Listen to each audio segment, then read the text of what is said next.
En el amanecer de la historia, entre las frías piedras del Imperio Romano, se alza la figura de un hombre que se convirtió en símbolo de vacilación, juicio y condena.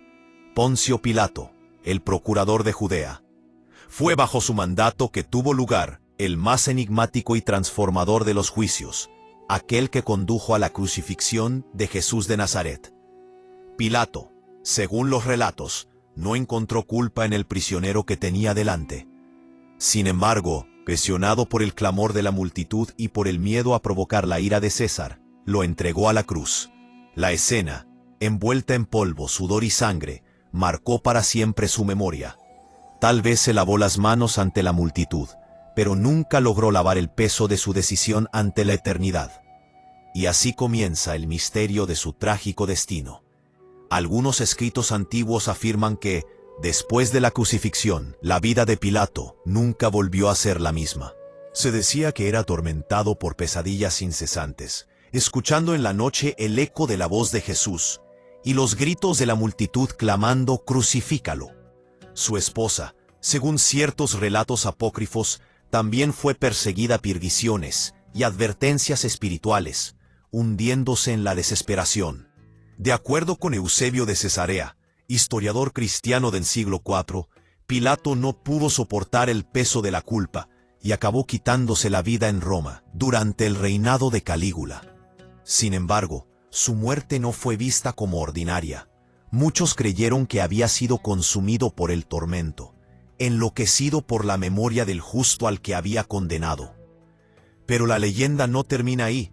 En la tradición popular, especialmente entre ciertos pueblos de Europa, se decía que tras su muerte, el cuerpo de Pilato fue privado de descanso. Supuestamente, su cadáver fue arrojado al río Tíber en Roma, pero la ciudad fue azotada por tormentas y calamidades, obligando a los romanos a retirarlo. Luego fue arrojado al río Ródano, en la Galia, pero una vez más la desgracia cayó sobre la región. Finalmente su cuerpo fue llevado a un lago en los Alpes suizos, conocido hoy como Pilatus, donde se creía que su alma vagaba inquieta, sin redención. Allí, entre montañas cubiertas de niebla, la gente afirmaba que se manifestaban espíritus atormentados, y que la sombra de Pilato aún emergía, como buscando justificar su acto ante un tribunal invisible. Pastores y viajeros narraban haber visto apariciones sombrías, escuchando murmullos de voces que surgían de las aguas heladas. Otros relatos, aún más oscuros, afirmaban que Pilato había sido entregado a los demonios, condenado a revivir eternamente el instante en que se lavó las manos, sin lograr jamás quitarse la sangre que creía no ser suya. Así, el destino del hombre que ordenó la crucifixión de Jesús quedó envuelto en tinieblas y secreto. Algunos lo vieron como un simple peón de la maquinaria del imperio, otros como un cobarde que cedió a la presión de la multitud. Pero en todas las versiones persiste una misma verdad: nunca encontró la paz. Y lo más inquietante de todo es que su historia no se desvanece. Siglos después, la pregunta permanece: ¿fue Pilato una víctima de las circunstancias o un cómplice de uno de los mayores crímenes de la humanidad? Su nombre resuena como advertencia para todos los que buscan escapar de la responsabilidad moral, porque ni el lavado de manos ni el poder de Roma fueron suficientes para liberarlo del peso de su destino. Entre las páginas polvorientas de la historia, hay figuras que parecen condenadas no solo por sus actos, sino también por sus omisiones. Entre ellas se alza la sombra de Poncio Pilato, el gobernador romano de Judea, el hombre que se encontró frente al prisionero más enigmático de la humanidad. Jesús de Nazaret no halló en él culpa, lo declaró inocente, y aún así lo entregó para ser crucificado. He aquí el dilema que flota como una niebla sobre su memoria. ¿Fue justo el peso de su muerte y condenación, si él mismo no tenía nada contra Jesús? El dilema de la justicia. Pilato, según los evangelios, no deseaba la muerte de Cristo. Al contrario, en varios momentos intentó liberarlo, ofreciendo la costumbre de soltar un prisionero en la Pascua, o incluso mandándolo azotar con la esperanza de aplacar a la multitud. Su propia esposa, atormentada por sueños, habría advertido que no se involucrara en aquel juicio, y en un gesto simbólico, se lavó las manos, declarando que no era responsable de la sangre de aquel justo. Pero el gesto no fue más que un símbolo vacío. En la práctica, Pilato tenía el poder de liberar o de condenar, y eligió condenar. Se lavó las manos ante los hombres, pero no ante la historia. El peso de la responsabilidad. Aquí entra la cuestión de la justicia. ¿Era correcto castigarlo, aún habiendo declarado la inocencia de Jesús? Algunos dirían que no. Después de todo, Pilato era un gobernante atrapado entre la furia de la multitud y la amenaza de César. No actuó por odio, ni por interés personal en la muerte de Cristo, sino por miedo. Miedo a perder el poder, miedo a una rebelión, miedo a desagradar al emperador. Sin embargo, otros dirían que justamente ahí radica su culpa, porque la verdadera justicia no se mide por la ausencia de malicia, sino por el valor de actuar en favor de lo que es correcto. Pilato conocía la inocencia de Jesús, pero prefirió sacrificar al justo antes que arriesgar su posición política. Su cobardía costó una vida que transformó el mundo. El juicio más allá de la muerte. Las tradiciones cristianas y las leyendas populares sostienen que Pilato sufrió un destino trágico, desgracia, tormento, suicidio e incluso la maldición de no encontrar descanso para su alma. ¿Fue eso injusto? Tal vez no se trate de justicia en el sentido humano, sino de consecuencia moral, porque incluso sin odiar a Jesús, participó activamente en su ejecución.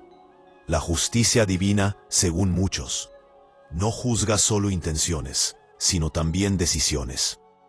Y su decisión, aunque motivada por el miedo, lo colocó entre quienes sellaron el destino de Cristo.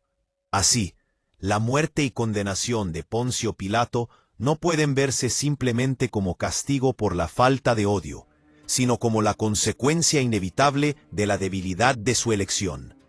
No odiaba a Jesús, es cierto. No deseaba su muerte, es cierto. Pero al ceder a la presión, se convirtió en cómplice de la injusticia más marcada de la historia. Y aquí surge la respuesta más profunda. No se trata de preguntar si fue justo que Pilato haya sufrido. La verdadera pregunta es si algún hombre, teniendo ante sí la oportunidad de salvar la verdad, puede escapar de la responsabilidad de haberla negado. La historia de Poncio Pilato no es solo el relato de un gobernador romano que se enfrentó a una decisión difícil. Es, en verdad, un espejo atemporal que refleja las tensiones humanas entre miedo y valor, poder y verdad, conveniencia y justicia. Él no odiaba a Jesús, no tenía razones personales para condenarlo, e incluso intentó eludir la responsabilidad lavándose las manos ante la multitud. Sin embargo, su neutralidad no lo salvó, porque en los momentos decisivos de la historia, la neutralidad también es una elección. Al ceder a la presión del pueblo y del imperio, Pilato asumió el papel de cómplice, aunque involuntario, de un acto que resonaría por la eternidad. Si fue justo o no que su vida terminara en tormento, leyenda y desprecio, quizá no sea la cuestión central. Más importante que juzgar a Pilato es comprender la enseñanza que ofrece su trayectoria. El silencio ante la injusticia es una forma de participación en ella. Representa al hombre que sabía lo que era correcto, pero prefirió mantener su poder y posición en lugar de enfrentar las consecuencias de una decisión justa. Por eso, su figura quedó marcada por la paradoja. Declaró la inocencia de Jesús, pero autorizó su crucifixión. Quiso evadir la responsabilidad, pero se convirtió en su símbolo eterno. Así, la justicia que recayó sobre Pilato no debe verse solo como castigo divino, sino como la consecuencia natural de sus propias decisiones.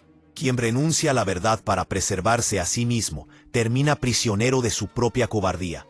El destino sombrío que la tradición le atribuye, suicidio, maldición, tormento eterno, solo la historia del fin de un hombre, sino una advertencia universal. Nos recuerda que ningún poder político, ningún gesto simbólico y ninguna excusa pueden borrar la responsabilidad moral de nuestras decisiones. Y es por eso que Pilato, aún lavándose las manos, jamás logró limpiarlas. ¿Quieres que una todo el texto en español como un único relato narrativo largo y continuo, para que quede como una crónica sombría sin repeticiones?